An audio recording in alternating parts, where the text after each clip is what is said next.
பாரதிய ஜனதா கட்சியின் சார்பில் வீடுதோறும் தேசிய கொடி மூவர்ண கொடி யாத்திரையின் போது சாலைகளில் ஹெல்மெட் அணிந்து வந்த வாகன ஓட்டிகளுக்கு பாராட்டி சால்வை அணிவித்து அவர்களைப் போல் அனைவரும் சாலை பாதுகாப்பை பின்பற்ற வேண்டுமென்று பாஜகவினர் அறிவுரை கூறி அனுப்பி வைத்தனர்.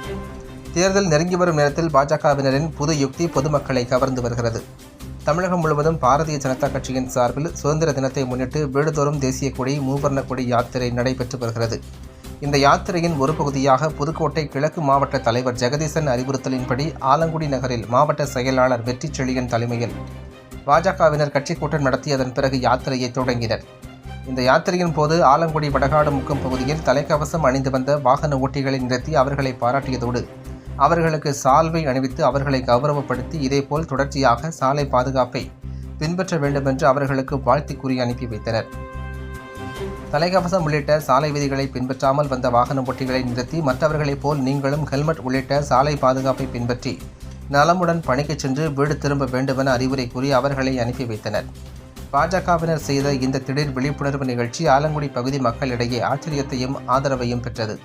சட்டமன்ற தேர்தல் நெருங்கி வரும் நிலையில் பாஜகவினரின் இந்த புது யுக்தி பொதுமக்களின் கவனத்தை ஈர்த்ததோடு ஆதரவையும் பெற்று வருவது குறிப்பிடத்தக்கது. இந்நிகழ்வில் பாரதிய ஜனதா கட்சியின் புதுக்கோட்டை கிழக்கு மாவட்ட தலைவர் சி. ஜெகதீசன் ஆலோசனைப்படி மாவட்ட செயலாளர் வெற்றி செழியன் தலைமையில் ஒன்றிய தலைவர் ராஜேந்திரன் முன்னிலையில் மூத்த நிர்வாகி கிருஷ்ணமூர்த்தி பரமேஸ்வரன், மேற்கு ஒன்றிய தலைவர் ராமஜெயம், ஒன்றிய பொதுச் செயலாளர் இளையராஜா, குமார், பொருளாளர் ராஜா, சரவணன், சுந்தரம், ஆடிட்டர் செந்தில், ராமஜெயம், தகவல் தொழில்நுட்ப ஒன்றிய தலைவர் ந. பாலமுருகன் ஆகியோர் கலந்து கொண்டு விழாவை சிறப்பித்தனர்.